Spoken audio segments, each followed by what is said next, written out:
want to speak with us about power with God. Power with God. Can I have Genesis chapter 8? Let's see if we can start from verse 22. Power with God.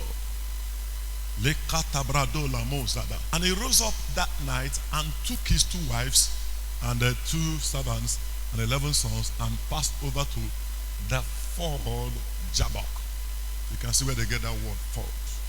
Everything they do, all those people, is from Bible. After Bible, they now turn, because the understanding of Bible is not well known, they turn it into occultism. Hallelujah. I told you, when you minister Bible without Jesus and it produces power, that's occultism. Power without Jesus is occultism. And Bible is a book that emits power. Ability comes from that book. So if you minister it without seeing Jesus and his finished work, and power is being produced, that is occultism. So somebody can still open Bible and be calling himself pastor and be ministering occultism. And with the devil, immediate power happens more with the devil than with God. Why? God demands character. It demands your whole being. It demands your faithfulness. It demands your patience and long suffering to build behavior, to build character. That's what God wants from you. The devil wants to kill you. God wants to keep you so that he can rule and own the world with him. But the devil wants to give you what you're looking for right now and kill you immediately. He wants to give you what you're looking for right now and take over your children and your posterity. Are you following me? So Satan gives things very fast. Not that God cannot give it fast, because God has already given it. God does not withhold anything, and God does not give anything. He gave everything when he created it. Everything is given before the world began. We are not getting anything from God. We are only discovering what he gave. That's what the scientists do. That's what we still do in the gospel. In the gospel, we are not getting anything from God. We are discovering what he gave us. Hallelujah. That's how God operates. It's the devil that gives. Amen. God gave. God gave. Faith is not, I am coming to receive from God. That's not what faith is. No. Faith is, I agree with God for what he gave. I agree with him that he gave it. He's not lying. He said he gave me. So the things the devil does is very fast, very immediate, very explosive. Right now. God does things suddenly. The Bible will say suddenly. But all his suddenly has been happening all this while without anybody knowing. Then it appears one day. Amen. So anytime power, supernatural power is produced without Jesus, that's occultism. Well, am I saying that? You can see that name. That's where they got it from. They got it from the scriptures. So he went over to the ford Jabbok. Can we continue? Ford Jabbok. And then, come on now, 23. And he took them and set them over to the brook and sent them over that he had. Let's go. Come on. And Jacob was left alone. Alone. If life does not get you to that place where you are going to be alone, your greatness will not come. Alone. You have to get to the point where everybody will desert you. As Joseph was left alone now, So was Jesus left alone many times in his life, especially when they came after him. Everybody deserted him and he was left alone. Each time Jesus goes into the wilderness to pray, he is there alone. Alone. David said, when my mother and my father forsake me, then God takes me. God will not actually increase your greatness when you are in the crowd, when you are blending, when you are trying to fit in. No. God wants you alone. It is that time that it looks like everything is not working, everybody have left you, things have deserted, things are not working. That's when God will come and give you an encounter. So if people are leaving you, if things are not working, if you feel alone, understand that God is always with you. And is looking for opportunity to manifest. Right now, everybody with Jacob, after he left, his household, after he left, what's his name? He left Laban, and then got his family and all that, and then he kept them all in one place,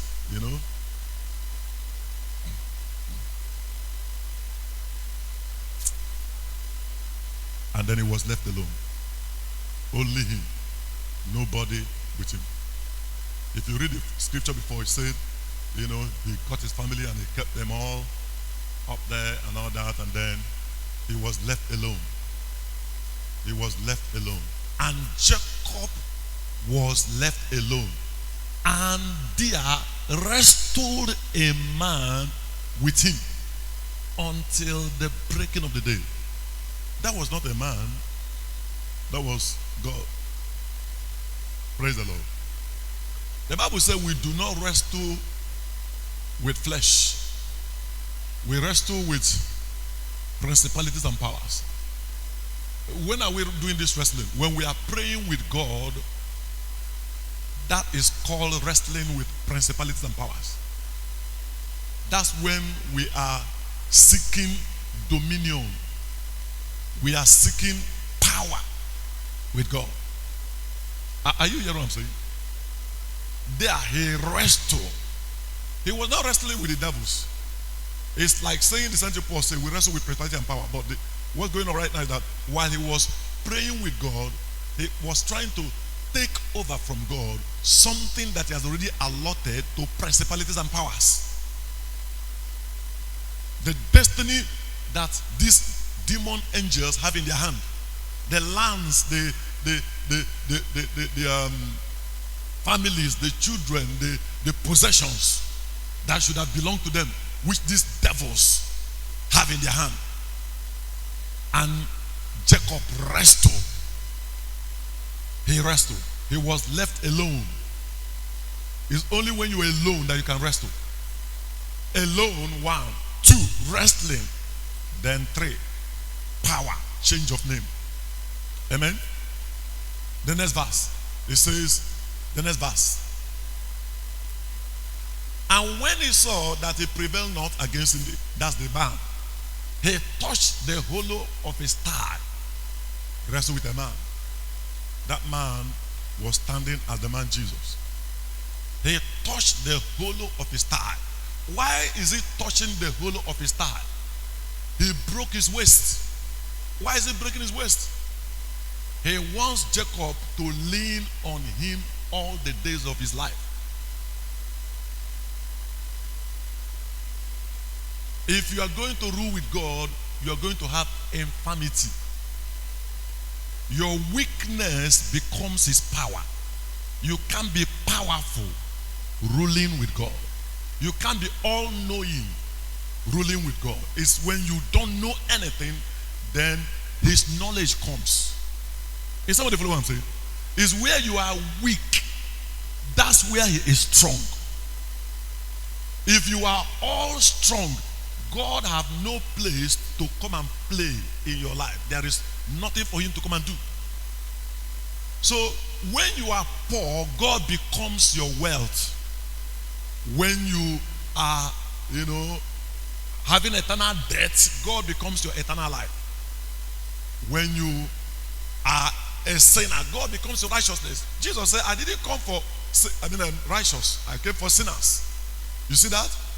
Because God is looking for the space where he will fill. God is not looking for anybody who is whole and too much and know it all. No. Did you hear what I said? No, God is not looking for know it all. That's what he told us in the book of Timothy. He said, the things I have given you, Paul speaking to Timothy, the things I've given you, commit them to faithful men, not gifted men. Did you hear that? Not gifted men. People who don't know anything, but they are faithful. They are available. They are always there. Give it to them because they will be able to give it to other people again. God is not looking for people who know. God is looking for people who are learners. The meek. He's not looking for people who are powerful. He's looking for the weak that will say, I am strong. God is looking for where he will put himself. If you are full of yourself, God doesn't want you. He wants you to empty yourself so that he can enter. And they will be full of God. Is somebody following what I'm saying to you? Follow me carefully this morning. Hallelujah. And then when he saw that he prevailed not against him, he touched the hollow of his thigh, and the hollow of Jacob's thigh was out of joint. Did you see that? Why do that? You couldn't prevail against the man. You broke his thigh. And Jacob's thigh was out of joint as he wrestled with him. When he saw that his thigh is out of joint, next verse, he said, let me go. The day break. That means Jacob prayed all night long. That time have to come when you have to say, everybody go. I have a battle to do. There's a period in your life that this must happen. Are you following me? No matter who you are, there's a period in your life, if you're going to move to the next level, every time you're at a crossroad, this will happen. And it's not because of, anything. This is life. We're not in heaven, we're on earth. It's simply because, you're on earth. And you need to separate yourself from everybody. And then go wrestling. He said, let me go. It is morning. Before that, he has already broke his thigh. So that the man is now walking this way. God said, that's good for you. Why did you break my thigh?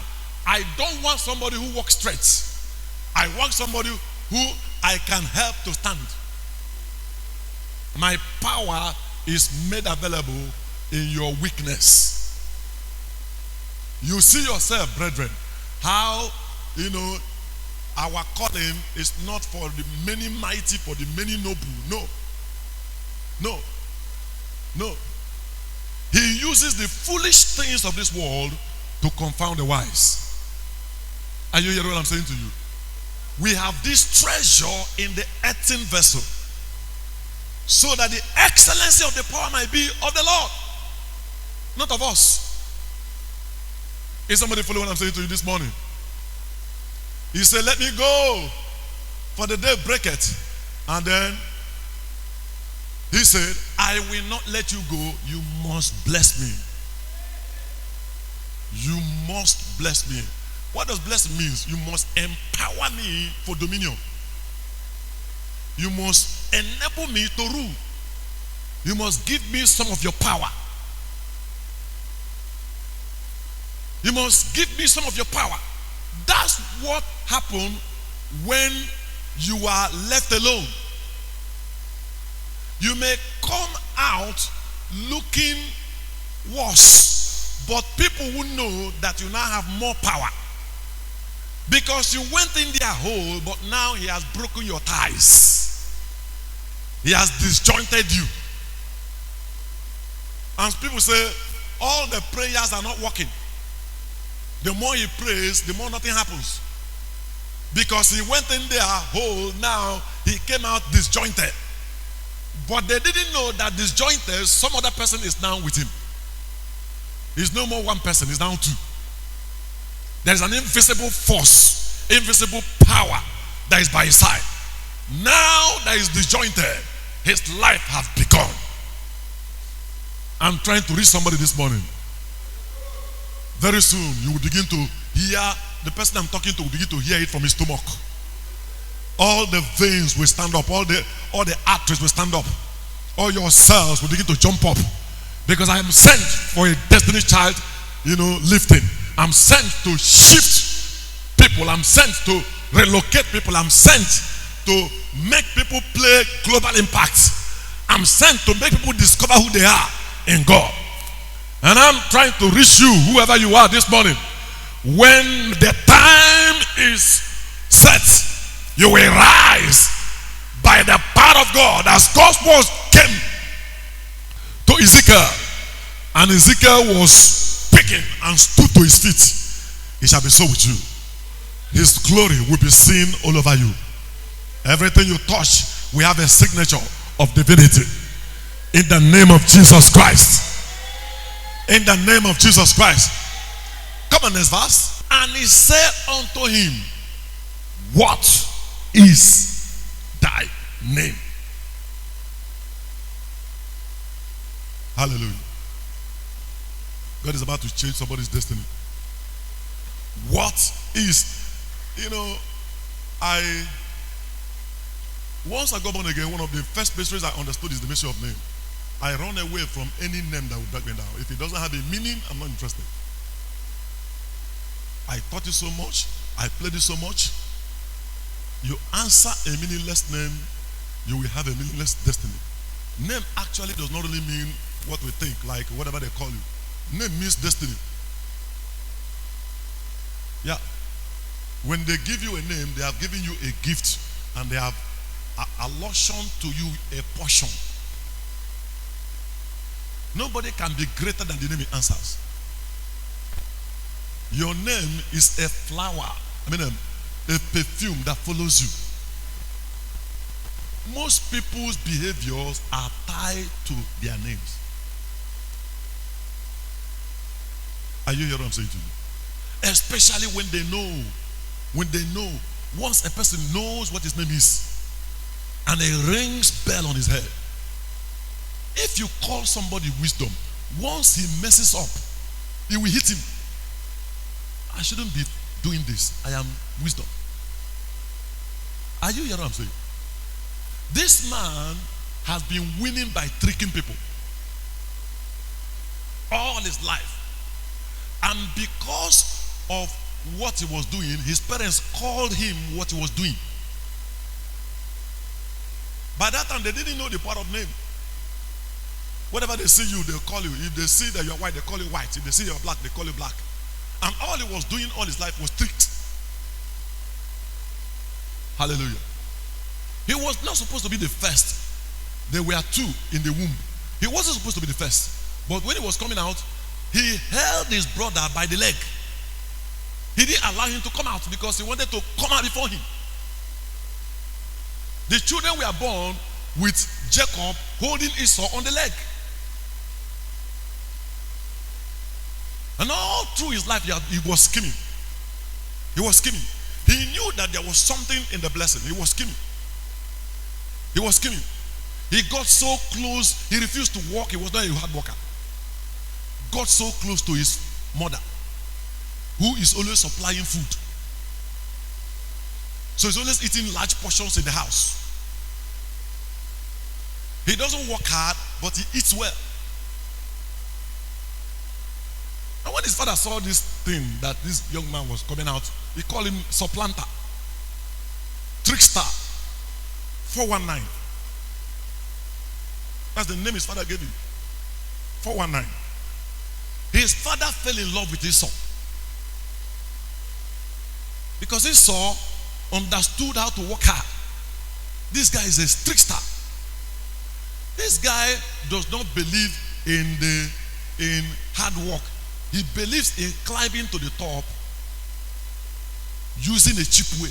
And there are many cheap ways to climb to the top. It's either you use tricks you use 419 or you use supernatural. Did you hear what I said? Or else you go out there and start working hard. His brother was a wonderful hard worker. He said, no, there has to be another way to this thing. So he entered 419. And when it was clear that it's not working, he separated everybody. He said, I barely escaped Laban. And now I'm coming over to meet my brother. I don't want another trouble. The one I did with him before was terrible. God have to help me. He shifted from everybody and said, this is time I'm going to meet with you. I need power with you. And he wrestled all night long. Meanwhile, he was so blessed because the blessing was upon his head. If the blessing is not upon his head, that wrestling could have killed him. But the blessing was upon his head. I don't know who I'm talking to this morning. The blessing is upon your head. Nothing that you did will kill you. Others will go through it and die. You will come out. You will reach where you're going. You will end well. You will finish well. You will finish strong. In the name of Jesus. Hallelujah. He began to wrestle with God. And then God said, is this because you think you are too much that's giving you wahala? I pray for you that you don't allow God to break you before he makes you. I pray for you that you don't allow humiliation because you are dodging humility. I pray for you. I pray for you. One of the things that I kept on thanking God for is that when I got saved with my body intact. If anything happened to me after that, it happened to me inside salvation, not outside. I didn't follow God to prosper. I didn't chase God because he will bless me. No. I got born again. He changed my life. Hallelujah. And so he said, what is your name? He said, my name is Jacob. I am the trickster. I'm the 419 guy. I'm the supplanter. I'm the one that tricks people for what belongs to them. I tricked my brother and then went over to my uncle and tricked him. You know, and I'm here. Wanted to trick you too. You know, but I found it's not working. Now you broke my ties. You know. And he said to him, destiny have changed. Next verse. Your name, and he said to him, thy name shall be called no more Jacob, but Israel.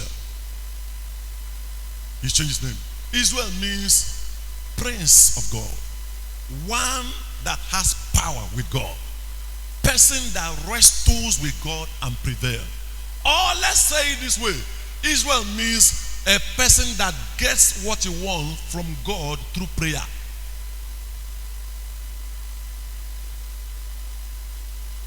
Through prayer.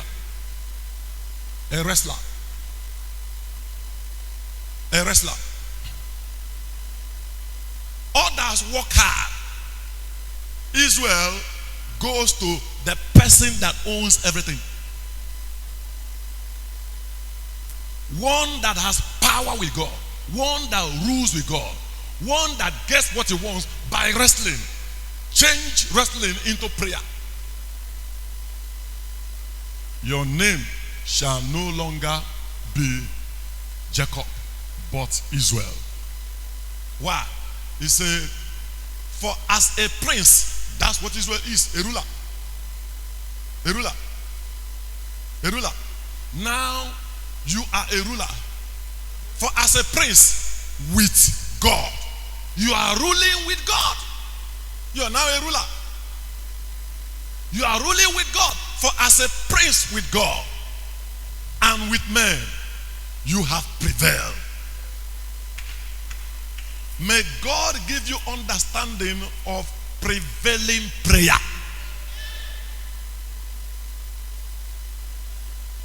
Amen. There are many ways to earn. You can earn by hard work, smart work. But you can go and get your portion. Hallelujah. I have heard men of God say all kinds of things. Look, knowledge is beautiful. But knowledge is different from the truth. There is the learning of knowledge and the knowing of the truth. There's the learning of principles and knowing of the truth. Learning principles or laws of life will form you. They will form you into what you want to be. But knowing the truth will change your being from another being to the other. There are so many things that you can do well if you learn principles. You can prosper if you learn principles. You can succeed if you learn principles. You can, be healed if you learn principles. So many wonderful things.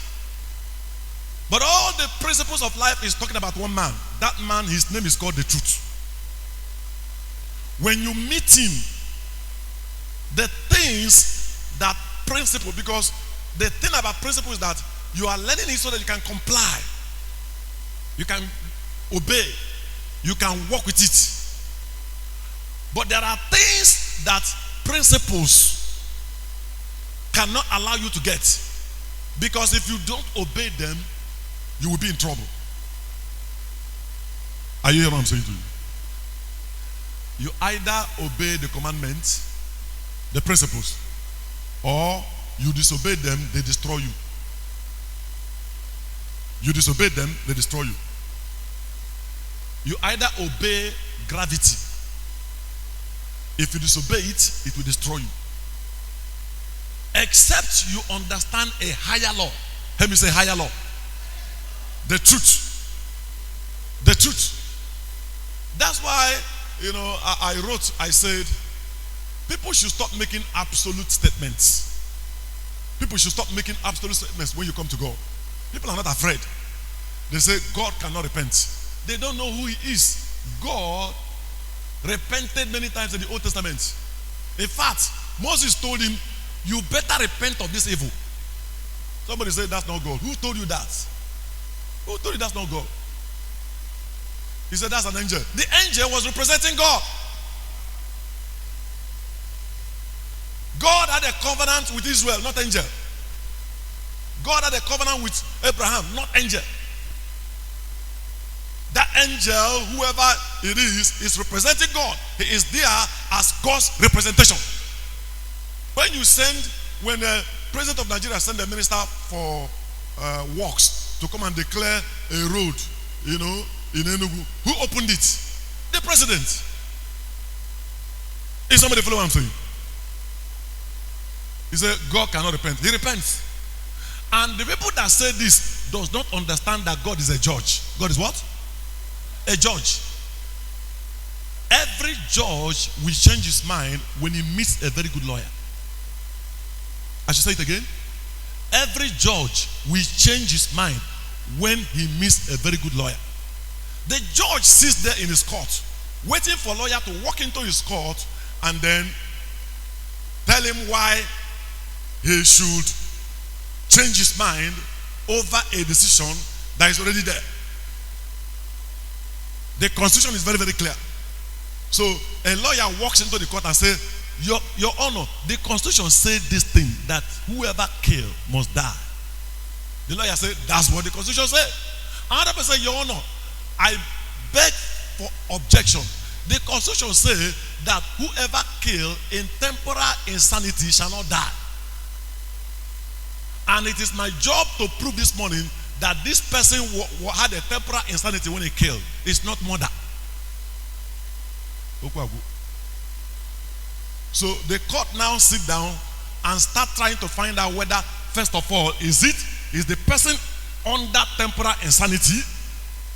Because if they're able to prove it, that person has slipped out of murder. So any judge can change his mind the moment a good lawyer walks in. Are you hearing what I'm saying to you? A lawyer is a priest. The believer is a priest. His job is to make God change his mind at every point in time. That's what the wrestling is all about. He wrestled with God and changed a destiny. Somebody's destiny is about to change.